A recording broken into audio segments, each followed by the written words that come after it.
जय हिंद। जो आप लोग क्लास 10th में है और यहाँ पर देखिए 24 फरवरी को हिंदी का पेपर देने वाले हैं, तो ये वीडियो आप सभी के लिए बहुत ज़्यादा इंपॉर्टेंट है। देखिए इस वीडियो में आप लोगों को हिंदी के टॉप 100 एमसीक्यू करवाने वाले हैं, और जो आप लोग ये 100 एमसीक्यू तैयार कर लेते हैं तो आपके 20 नंबर एकदम पक्के हो जाएंगे। भगवान भी ये नंबर 20 नहीं काट सकते, तो वीडियो को पूरा जरूर देखना।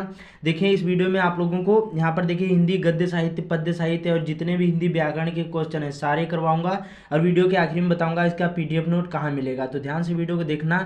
और देखिए जैसे आपने तैयार कर लिए हैं तो रिवीजन हो जाएगा, और नहीं तैयार किए हैं तो एग्जाम से पहले ये 100 क्वेश्चन जरूर ही तैयार करके जाना। तो चलिए शुरू करते हैं। तो हमारा पहला क्वेश्चन है कि मेरी तिब्बत यात्रा कृत है किसकी? राहुल सांकृत्यायन की, यहाँ पर जयशंकर प्रसाद की, जैनेन्द्र कुमार की, अज्ञेय की। तो इसका राइट आंसर हो जाएगा राहुल सांकृत्यायन की। वीडियो को पूरा जरूर देखना, और 100 में से कितने आपके राइट आंसर हुए ये भी कमेंट करना। एग्जाम से पहले आप लोग जरूर तैयार कर लेना, भले ही ये वीडियो 2 बार में देखना, ठीक है। उसके बाद में अगला क्वेश्चन कौन सा है यहाँ पर, क्या लिखूं किस विधा की रचना है? निबंध है कि नाटक है, उपन्यास है कि कहानी है? तो देखिए जो यहाँ पर क्या लिखूं, ये क्या है? यह एक निबंध है। ध्यान रखना, बहुत ज़्यादा इंपॉर्टेंट क्वेश्चन है सारे। उसके बाद में अगला है गुनाहों के देवता उपन्यास के लेखक कौन है? जो यहाँ पर देखिए गुनाहों के देवता उपन्यास के लेखक कौन है, तो ये देखिए धर्मवीर भारती जी हैं। राइट आंसर हमारा बी वाला हो जाएगा। और देखिए 1 शॉट ये वीडियो है, तो ज़्यादा मैं आप लोगों को टाइम भी नहीं लूँगा, और पूरे क्वेश्चन 100 के 100 करवा दूंगा, ठीक है। और ये देखिए निबंध भी यहाँ पर देखिए क्या है, या देखिए उपन्यास है। ध्यान रखना, गुनाहों के देवता क्या है, या उपन्यास विधा पर आधारित है, और इसके लेखक कौन है? धर्मवीर भारती। अगला चिंतामणि निबंध संग्रह है। जो चिंतामणि निबंध संग्रह ये किसका है? तो आचार्य रामचंद्र शुक्ल जी का है। राइट आंसर हमारा सी वाला हो जाएगा। बहुत ज़्यादा इंपॉर्टेंट क्वेश्चन है। उसके बाद में गबन उपन्यास है। तो देखिए जो गबन है ये किसका उपन्यास है? तो ये प्रेमचंद जी का है। राइट आंसर हमारा ए वाला हो जाएगा। बहुत ज़्यादा इंपॉर्टेंट क्वेश्चन है। उसके बाद में अगला है कि जो रंगभूमि उपन्यास है किसका है? जैनेन्द्र प्रसाद, यहाँ पर जैनेन्द्र प्रसाद की, यहाँ पर प्रेमचंद की, जैनेन्द्र कुमार होता है, ठीक है। और यशपाल का की, यहाँ पर धर्मवीर भारती। तो इसका राइट आंसर भी क्या हो जाएगा? छठे का बी वाला हो जाएगा, प्रेमचंद जी का है, ठीक है। रंगभूमि और यहाँ पर गबन दोनों क्या है? प्रेमचंद जी के हैं उपन्यास। बहुत ज़्यादा इंपॉर्टेंट है। अगला है आकाशदीप और ममता कृत है किसकी है? जयशंकर प्रसाद की, यहाँ पर हजारी प्रसाद द्विवेदी, प्रेमचंद की, दिनकर। तो इसका राइट आंसर हो जाएगा ममता। आपके भी सिलेबस में है क्लास 10th में, और तो यहाँ पर जयशंकर प्रसाद की ये कृत है। बहुत ज़्यादा इंपॉर्टेंट है। अगला आंधी और प्रतिध्वनि किस विधा की रचना है? जो आंधी और प्रतिध्वनि है ये किस विधा की रचना? उपन्यास, निबंध की, यहाँ पर काव्य की, कहानी। तो 8वें का हमारा राइट आंसर डी वाला हो जाएगा। ये कहानी है दोनों, ठीक। किसकी है? जयशंकर प्रसाद जी की हैं। उसके बाद में अगला क्वेश्चन कौन सा है यहाँ पर देखिए कि रेणुका जो है और हुकार किस विधा की रचना है? तो देखिए जो रेणुका और हुकार है ये यहाँ पर देखिए काव्य विधा की रचना है, और किसकी है? तो यहाँ पर महादेवी वर्मा जी की हैं। अगला प्रायश्चित किसकी रचना है? पद्मलाल पुनाला बख्शी, रामधारी सिंह दिनकर, जयशंकर प्रसाद की, यहाँ पर भगवती चरण वर्मा। तो इसका राइट आंसर यहाँ पर 10वें का हो जाएगा डी वाला, भगवती चरण वर्मा की प्रायश्चित रचना है। बहुत ज़्यादा इंपॉर्टेंट क्वेश्चन है। अगला है राय कृष्ण दास कौन थे? निबंधकार की, आलोचक, गद्य गीतकार की, कवि। तो देखिए यहाँ पर ये थे कौन थे? गद्य गीतकार थे। राय कृष्णदास कौन थे? गद्य गीतकार थे। अगला है यहाँ पर निम्नलिखित कथनों में से कोई एक कथन सही है उसे पहचान कर लिखे। आचार्य रामचंद्र शुक्ल एक प्रसिद्ध, यहाँ पर सुप्रसिद्ध कवि हैं, गलत। ममता जयशंकर प्रसाद का एक महाकाव्य भी गलत। गोदान प्रेमचंद का प्रसिद्ध उपन्यास है। तो यही राइट आंसर हमारा हो जाएगा सी वाला, ठीक है। अगला पूछा गया यहाँ पर देखिए झांसी की रानी के लेखक जो हैं यहाँ पर यहाँ पर सुभद्रा कुमारी चौहान है, ठीक है। अगला यहाँ पर सही विकल्प का चयन करें। जयशंकर प्रसाद एक आलोचक हैं। उसके बाद में महादेवी वर्मा की यहाँ पर प्रसिद्ध रचना गोदान है, कि गुनाहों के देवता धर्मवीर भारती का उपन्यास है, कि यहाँ पर गुलाब राय प्रसिद्ध कवि हैं। तो 13वें का राइट आंसर यहाँ पर कौन सा हो जाएगा? आप लोग जल्दी जल्दी कमेंट करिए। तो इसका राइट आंसर सी वाला हो जाएगा। गुनाहों के देवता जो है धर्मवीर भारती का उपन्यास है। उसके बाद में अगला है कलम का सिपाही कृत है किसकी है? वृंदावन लाल वर्मा, अमृत राय की, यहाँ पर प्रेमचंद की, इनमें से कोई नहीं। तो देखिए इसका राइट आंसर यहाँ पर 14वें का हो जाएगा, बी वाला होगा, अमृत राय जी की है। और ये देखिए क्या है? जीवनी विधा पर आधारित है। कलम का सिपाही बहुत ज़्यादा इंपॉर्टेंट है, और ये अमृत राय की यहाँ पर कृत है या फिर रचना है। उसके बाद में अगला क्वेश्चन है यहाँ पर देखिए कि महादेवी वर्मा द्वारा रचित निबंध है। रेती के फूल की छड़दा, हंस, उर्वशी। तो देखिए इसका राइट आंसर बी वाला हो जाएगा। छड़दा क्या है? महादेवी वर्मा द्वारा रचित निबंध है। अगला अंजलि काव्य के रचयिता है योगी, यहाँ पर हरि की, राम कुमार वर्मा, विष्णु प्रभाकर, रामनेश त्रिपाठी। तो अंजलि काव्य के जो रचयिता हैं ये कौन हो जाएंगे यहाँ पर देखिए?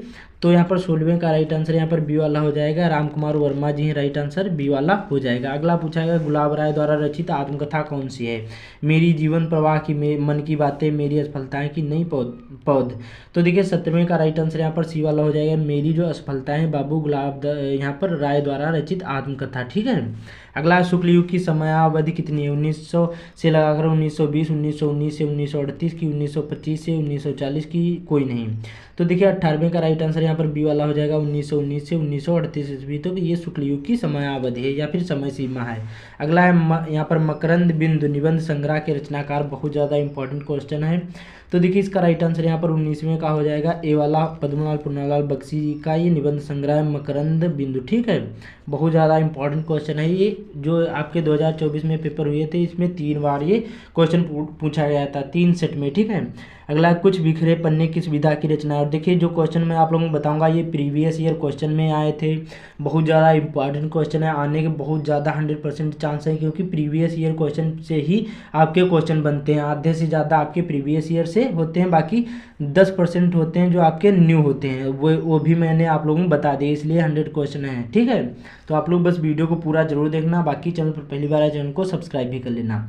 अगला क्वेश्चन है यहाँ पर देखिए, कुछ बिखरे पन्ने किस विधा की रचना है? तो यहाँ पर 20वें का राइट आंसर डी वाला हो जाएगा, निबंध संग्रह है, क्या है यह निबंध संग्रह। अगला है परीक्षा गुरु के लेखक कौन है? ईसा अल्लाह खां की, लाला श्रीनिवास दास, प्रेमचंद की, सदा सुखलाल। तो परीक्षा गुरु एक उपन्यास है, विधा पर आधारित है, ये लाला श्रीनिवास दास जी का है। अगला है निम्न में से कौन सी यहाँ पर शुक्ल युग की पत्रिका? हंस की, चांद की, विशाल भारत की, छाया। तो 22वें का हमारा राइट आंसर हो जाएगा, ए वाला हो जाएगा, क्या होगा? हंस। और ये देखिए किसकी यहाँ पर किसकी पत्रिका है? तो प्रेमचंद जी की। अगला है चेखव एक इंटरव्यू के लेखक, बहुत ज़्यादा इंपॉर्टेंट क्वेश्चन है।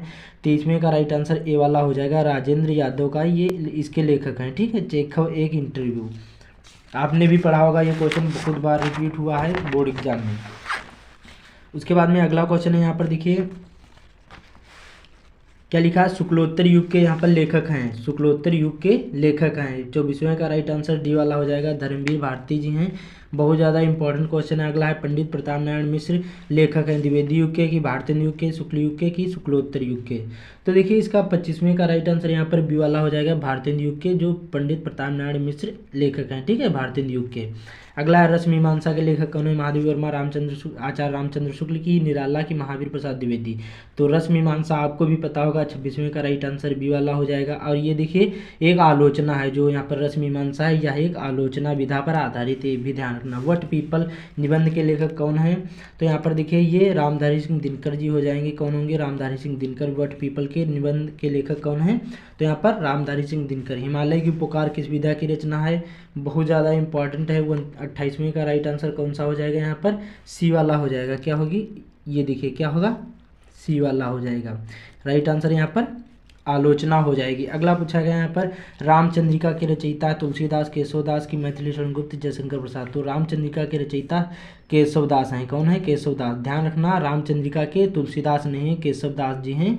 29वें का राइट आंसर कौन सा हो जाएगा? यहाँ पर बी वाला हो जाएगा। ठीक है, और ये देखिए रीतिकाल की रचना है रामचंद्रिका। ठीक है, ये भक्तिकाल की नहीं रचना, ये भी ध्यान रखना, बहुत ज़्यादा इंपॉर्टेंट है। अगला है तार सप्तक के संपादक हैं। तो देखिए अज्ञेय जी हैं, और अज्ञेय का पूरा नाम क्या है? आपको मैंने बहुत बार पढ़ा है कि सच्चिदानंद हीरानंद वात्सेन अज्ञेय इनका पूरा नाम है।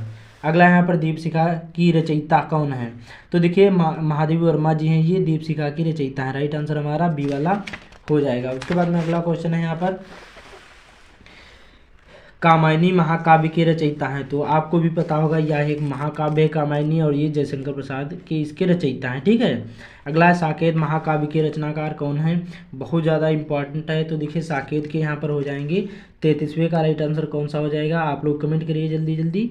तो देखिए ये मैथिली शरण गुप्त हैं। ये देखिए जो साकेत है ये द्विवेदी युग की भी रचना है, ध्यान रखना, ये भी पूछा जा सकता है। साकेत किस युग की रचना है? तो द्विवेदी युग के। मैथिली शरण गुप्त भी द्विवेदी युग के कवि हैं। ठीक है, अगला है खुमान रासों के रचनाकार है कौन है? तो आपको कमेंट करना है खुमान रासों के रचनाकार कौन है। तो 34वें का यहाँ पर राइट आंसर कौन सा? बी वाला हो जाएगा, दलपत विजय खुमान रासो हो जाएंगे। ठीक है, राइट आंसर बी वाला हो जाएगा। अगला वैदेही वनवास के रचयिता हैं।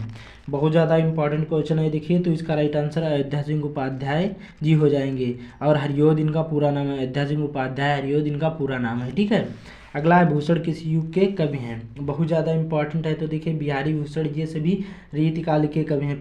36वें का राइट आंसर कौन सा हो जाएगा, यहाँ पर बी वाला हो जाएगा। ये बिहारी भूषण केशव ये सभी रीतिकाल के कवि हैं। अगला है रीतकालीन कवि हैं, फिर से आ गया। तो देखिए यहाँ पर जो रीतकालीन कवि कौन है, तो यहाँ पर पद्माकर हैं, ठीक है, पद्माकर, ध्यान रखना, बहुत ज़्यादा इंपॉर्टेंट। अगला है पथिक कृति के रचनाकार कौन है, बहुत ज़्यादा इंपॉर्टेंट है। तो ये रामनरेश त्रिपाठी जी हैं, डी वाला इसका राइट आंसर हो जाएगा। कौन सा होगा, डी वाला, ठीक है। अगला है जयशंकर प्रसाद का नाटक नहीं है। देखिए ध्रुव सामनी भी है, चंद्रगुप्त, स्कंदगुप्त है, लेकिन लहरों के राजहंस ये नहीं है, तो नहीं पूछा गया है। आप लोग ध्यान से क्वेश्चन को पढ़ना, कई बार कंफ्यूज कर देता है जो एग्जामिनर कॉपी जो आपका पेपर बनाते हैं, ठीक है। अगला है इंडिया डिवाइडेड के रचनाकार हैं, बहुत ज़्यादा इंपॉर्टेंट क्वेश्चन है। 40वें का राइट आंसर कौन सा हो जाएगा, 40वें का यहाँ पर डॉक्टर राजेंद्र प्रसाद जी हो जाएंगे, ठीक है। कौन से होंगे, डॉक्टर राजेंद्र प्रसाद। तो देखिए बहुत सिंपल सा मैंने आप लोगों को वीडियो बनाया, ज़्यादा बड़ा भी नहीं होगा और जल्दी आपके पूरे के 100 क्वेश्चन करवा दूंगा, ठीक। अगला है यहाँ पर अष्टछाप के कवि, यहाँ पर हैं, क्या है, अष्टछाप के कवि हैं, इसमें आपको बताना है यहाँ पर। तो देखिए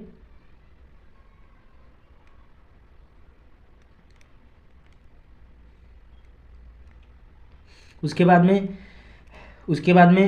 में अगला क्वेश्चन है यहाँ पर, उसके बाद में यहाँ पर अगला क्वेश्चन है कि अष्टछाप के कवि नहीं है इसमें, ठीक है, नहीं पूछ रहा है। तो देखिए सूरदास भी हैं, कृष्णदास, नंददास, और तो यहाँ पर देखिए जो तुलसीदास हैं ये अष्टछाप के कवि नहीं है, ठीक है, राइट आंसर डी वाला हो जाएगा। अगला है सारंगधर के रचनाकार हैं, बहुत ज़्यादा इंपॉर्टेंट क्वेश्चन है। 42वें का राइट आंसर बी वाला हो जाएगा, हमीरधर, जो हमीर रासो के हैं, ठीक है, रचनाकार कौन है, तो यहाँ पर हमीर रासो। उसके बाद में अगला यहाँ पर देखिए प्रयोगवादी कवि हैं, बहुत ज़्यादा इंपॉर्टेंट क्वेश्चन है। 43वें का राइट आंसर बी वाला हो जाएगा, ये अज्ञेय जी हैं। अगला है परमाल रासो किस काल की यहाँ पर रचना है, तो देखिए जो परमाल रासो है ये यहाँ पर आदिकाल की रचना है, जगनिक इसके यहाँ पर रचनाकार हैं, ठीक है।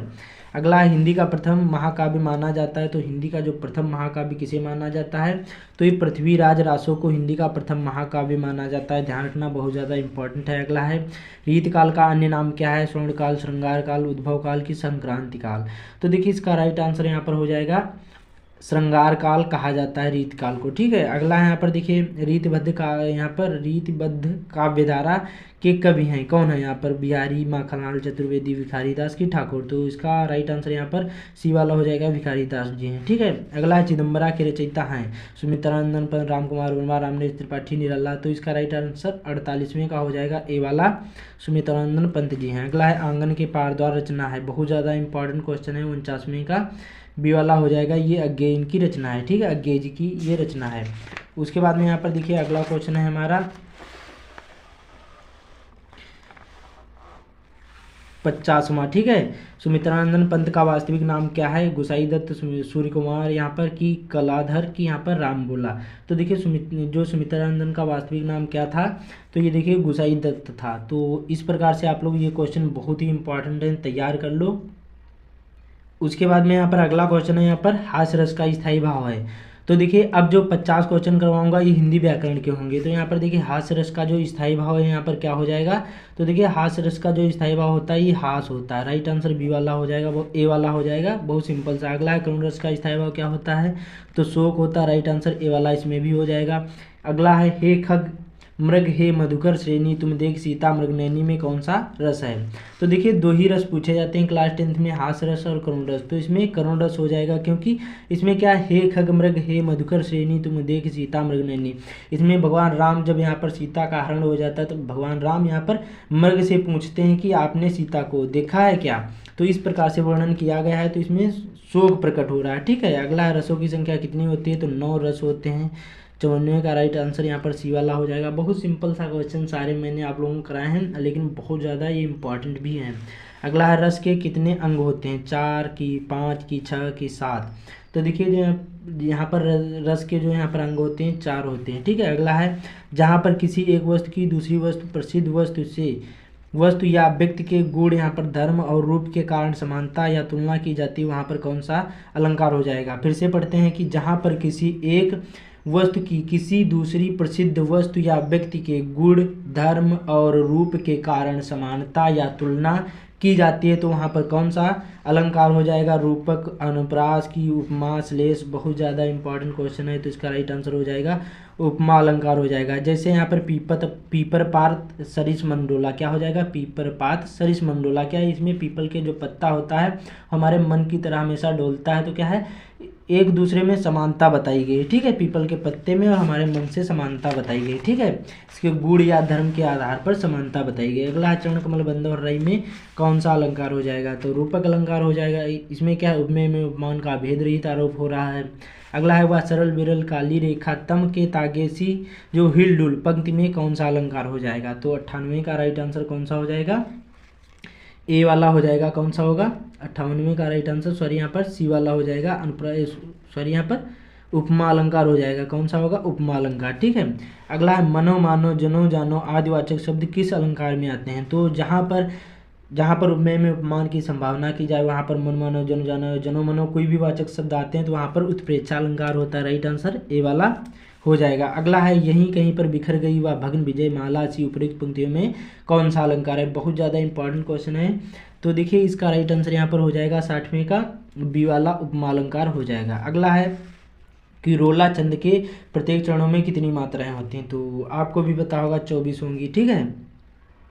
अगला क्वेश्चन है यहाँ पर सोरठा छंद के प्रथम एवं तृतीय चरण में कितनी मात्राएं होती हैं? तो इसमें 11 मात्राएं होंगी, ठीक है। और जो दूसरे और चौथे चरण में पूछा जाता है तो 13 मात्राएं होती हैं, ठीक है। प्रथम और तृतीय चरण में 11 मात्राएं और द्वितीय और चौथे चरण में 13 मात्राएं होती हैं। सोरठा जो छंद होता है ये दोहे का उल्टा भी होता है, ठीक है। उसके बाद में रोला के कितने चरण होते हैं? तो 4 चरण होते हैं। कई बार आपके क्वेश्चन पूछ लिया जाता है, बहुत ज़्यादा इंपॉर्टेंट है। अगला है निम्न में से कौन सा उपमा अलंकार का अंग है? तो देखिए उपमेय, उपमान, साधारण धर्म ये सभी होते हैं तो उक्त सभी हो जाएंगे, ठीक है। डी वाला इसका राइट आंसर हो जाएगा। उसके बाद में अगला क्वेश्चन कौन सा है?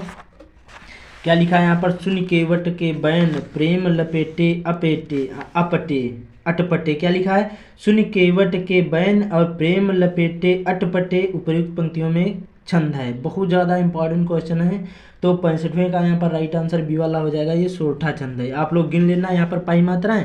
पहले चरण में 11 मात्राएं निकलेंगी, चाहे यहाँ पर गिन देता हूँ 1 2, उसके बाद में 3 4 5, ठीक है, 6 7 8 9 10 यहाँ पर हो गई और 11, ठीक है। पहले चरण में 11 मात्राएं, समझ जाओ यहाँ पर सोरठा छंद है। मैंने इस पर एक वीडियो बना दिया है कि इसको पहचानने की ट्रिक, आप लोग वो वीडियो जरूर ही देख लेना। अगला छंद के प्रकार हैं तो वाणिक छंद, मात्रिक छंद, मुक्त छंद सभी होते हैं तो राइट आंसर डी वाला हो जाएगा। अगला पूछा गया दोहे का उल्टा होता है, मैंने आप लोगों को अभी बताया था सोरठा होता है। उसके बाद में अगला अपमान शब्द में कौन सा उपसर्ग लगा है? तो देखिए अपमान जो होता है उपसर्ग का मतलब होता है किसी शब्द के पहले जुड़ना। तो देखिए जो अप है ये क्या है? हमारा उपसर्ग है तो राइट आंसर ए वाला हो जाएगा। वह सिंपल सा अधिकरण में कौन सा उपयुक्त शब्द में प्रयुक्त उपसर्ग है? तो यहाँ पर अधिकरण में अधिग्रहण में तो यहाँ पर अधि हो जाएगा, ठीक है, पहले जो जुड़ा है।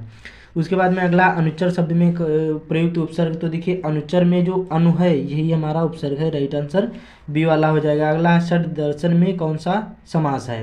अब देखिए समास आ गए तो यहाँ पर देखिए 71वें का राइट आंसर कौन सा हो जाएगा? सी वाला हो जाएगा, द्विगु समास हो जाएगा क्योंकि इसमें संख्यावाचक है। चर और अचर में कौन सा समास है? तो इसमें द्वंद्व समास हो जाएगा, डी वाला हो जाएगा क्योंकि और का लोप है जिसमें मतलब अपोजिट हो। चर अचर जैसे माता और पिता, बड़ा और छोटा, या फिर यहाँ पर धर्म और अधर्म, इस प्रकार से कोई भी होते हैं। कर्ण और अर्जुन तो क्या होते हैं? ये एक दूसरे के विपरीत होते हैं। और हो या योजक चिन्ह बीच में इस प्रकार से लगा तो समझ जाना वहाँ पर द्वंद्व समास ही होगा। अगला शताब्दी में कौन सा समास है? तो इसमें द्विगु समास होगा क्योंकि इसमें संख्यावाचक है। 100 वर्षों का समूह समाहार हो जाएगा, ठीक है, समाहार 100 वर्षों का। तो संख्यावाचक जिसमें द्विगु समास और जिसमें और का लोप हो वहाँ पर द्वंद्व समास, ठीक है। तो दो ही पहचानने की ट्रिक होती है। उसके बाद में पीताम्बर में कौन सा समास है? बहुत ज़्यादा इंपॉर्टेंट है। तो देखिए 74वें का यहाँ पर राइट आंसर सी वाला हो जाएगा। ये बहुव्रीहि समास है पीताम्बर में। पीला है अंबर जिसका अर्थात आपको भी पता होगा भगवान श्री कृष्ण के। बस सिंपल सा मृत्तिका शब्द का तद्भव रूप होगा तो मृत्तिका का यहाँ पर हो जाएगा भूम, मुख्य, यहाँ पर मित्र, मिट्टी हो जाएगा, सी वाला इसका राइट आंसर हो जाएगा 75वें का, ठीक है। उसके बाद में अगला यहाँ पर आंसू का तत्सम रूप होगा तो अश्रु होता है, राइट आंसर ए वाला हो जाएगा। अगला है, और वीडियो की क्वालिटी अच्छी नहीं दिख रही है तो 360 लगा लेना, ठीक है। अगला सूरज का तत्सम रूप होगा तो यहाँ पर सूर्य होगा, ए वाला ही राइट आंसर होगा। समुद्र का पर्यायवाची नहीं है। अब देखिए इसमें नहीं ही पूछ रहा, तो इसमें महीपत क्या है, ये नहीं, बाकी सभी हैं। सागर भी है, जलद है, पारावर भी है। उसके बाद में मछली का पर्यायवाची है, तो मछली का पर्यायवाची मीन होता, आपको भी पता होगा। अगला है कमल का पर्यायवाची है, तो यहाँ पर कमल का जो पर्यायवाची है ये पंकज है। जिसमें लगा हो, जलज, पंकज, इस प्रकार से समझ जाना। वहाँ पर कमल के पर्यायवाची अम्बुद और यहाँ पर जलद, नीरद, ये सभी बादल के पर्यायवाची हैं। अगला है सूर्य अमरदेव कहलाते हैं, तो ये सभी पर्यायवाची कहलाते हैं। राइट आंसर सी वाला हो जाएगा। उसके बाद में अगला क्वेश्चन कौन सा है, बहुत ज़्यादा इंपॉर्टेंट है कि यहाँ पर खीर का तत्सम रूप है, तो खीर का तत्सम रूप जो होता है क्षीर होता है। क्या होता है, क्षीर। ये वाला क्षीर होगा, ठीक है, बी वाला। अगला है अग्नि का पर्यायवाची शब्द है, तो अग्नि का पर्यायवाची अनल, पावक, आग सभी होते हैं, तो उपयुक्त सभी हो जाएंगे। गंगा का पर्यायवाची है, तो देखिए जो गंगा का पर्यायवाची ये सुरसरिता होगा, ठीक है। उसके बाद में अगला है अमृत का पर्यायवाची शब्द है, तो देखिए जो अमृत का पर्यायवाची हो जाएगा अमीय हो जाएगा। राइट आंसर सी वाला हो जाएगा। अगला पूछा है समुद्र का पर्यायवाची नहीं है। अब देखिए जो नहीं है मैंने आप लोगों को अभी बताया, ये महीपत हो जाएगा, ठीक है। अगला है नीलकंठ के समस्त पद में प्रयुक्त समास, तो इसमें हमारा नीलकंठ जो है इसमें प्रयुक्त समास कौन सा हो जाएगा, बी वाला हो जाएगा यहाँ पर बहुब्रीहि समास, ठीक है। नीलकंठ में नीला है कंठ जिसका, अर्थात भगवान शिव हो जाएंगे, बस सिंपल सा। योगी शब्द का तद्भव शब्द होगा, तो जोगी हो जाएगा। राइट आंसर ए वाला हो जाएगा। नील गाय में कौन सा समास है, बहुत ज़्यादा इंपॉर्टेंट क्वेश्चन है, तो 9वां का राइट आंसर कौन सा हो जाएगा, ए वाला कर्मधारय समास है इसमें। अगला है निर्दय में किस उपसर्ग का प्रयोग हुआ है, तो निर्दय में यहाँ पर निर शब्द का, निर जो उपसर्ग है इसका प्रयोग हुआ है। अगला स्मित का सप्तमी एक वचन का रूप है, तो इसका राइट आंसर हमारा 91 का हो जाएगा, ए वाला होगा, तोय होगा। कौन सा होगा, तोय। उसके बाद में अगला क्वेश्चन है यहाँ पर कि त्वाम शब्द में यहाँ पर विभक्ति एवं वचन बताना है। त्वाम में शब्द में आपको विभक्ति एवं वचन बताना है, तो जो त्वाम होता है द्वितीय विभक्ति एक वचन होगा, चतुर्थी विभक्ति एक वचन होगा, कि षष्ठी विभक्ति बहुवचन होगा, कि तृतीय विभक्ति एक वचन होगा। तो त्वाम में हमारा कौन सा हो जाएगा, इसमें हमारा द्वितीय विभक्ति एक वचन हो जाएगा। उसके बाद में अगला भाषा की सबसे छोटी इकाई को क्या बोलते हैं, तो अक्षर बोलते हैं। संदेहपूर्ण कथन को कहते हैं, तो संदेहपूर्ण कथन को हम संदेहात्मक वाक्य बोलते हैं। क्या बोलते हैं, संदेहात्मक वाक्य बोलते हैं। राइट आंसर सी वाला हो जाएगा। अगला कृतवाच्य में प्रधानता होती है क्रिया की, विशेषण की, कर्ता की, कर्म की, तो इसमें कर्ता की यहाँ पर प्रधानता होती है कृतवाच्य में, ठीक है। अगला है महात्मा बुद्ध ने विश्व को शांति का संदेश दिया, इस वाक्य का यहाँ पर वाच्य बताइए, तो इसमें हमारा कौन सा हो जाएगा, इसमें हमारा देखिए भाववाच्य हो जाएगा। अगला है अभिकारी शब्द हैं, तो देखिए अभिकारी शब्द किसे कहते हैं, जो संज्ञा, सर्वनाम या क्रिया विशेषण चार होते हैं। तो गाय भी क्या है, संज्ञा है। इंद्र भी क्या है, ये भी संज्ञा है। आप सर्वनाम है, तो यथासंभव क्या है, अभिकारी पद है, बस सिंपल सा। अगला निम्नलिखित में से कौन सा यहाँ पर विकारी पद है। अब देखिए संज्ञा, सर्वनाम, क्रिया ये सभी मैंने बताए, तो यहाँ पर उपयुक्त सभी हो जाएंगे। अगला पूछा गया है यहाँ पर संज्ञा के मुख्यतः कितने भेद होते हैं, तो 5 भेद होते हैं, तो आपको भी पता होगा। नाउन यहाँ पर जो इंग्लिश में कहा जाता है collective noun, common noun, proper noun, इस प्रकार से 5 होते हैं हिंदी में भी, ठीक है। व्यक्तिवाचक, समूहवाचक, द्रव्यवाचक, इस प्रकार से। अगला यहाँ पर निम्नलिखित में से कौन सा यहाँ पर विस्मयादि बोधक अव्यय है, तो वाह जिसमें इस प्रकार से लगा हो इसको हम यहाँ पर विस्मयादि बोधक वाक्य बोलते हैं या अव्यय बोलते हैं। अगला है, अब देखिए अगला है यहाँ पर 101 क्वेश्चन की खेत का तत्सम रूप होगा, तो ये आप लोग कमेंट करना कि भूमि होगा, जमीन, क्षेत्र की, पृथ्वी, कमेंट करना कि 101 का राइट आंसर कौन सा होगा। तो इसी प्रकार से आप लोग ये क्वेश्चन जरूर तैयार कर लो। बाकी इसका PDF नोट चाहिए तो लिंक डिस्क्रिप्शन मिल जाएगा टेलीग्राम का, वहाँ से ज्वाइन करिए, उसका PDF नोट प्राप्त कर लीजिए। बाकी चैनल पर पहली बार आए चैनल को सब्सक्राइब भी कर लेना, कमेंट कर देना, मैं आप लोगों को और ही MCQ करवा दूंगा। तो मिलते हैं अगले वीडियो में।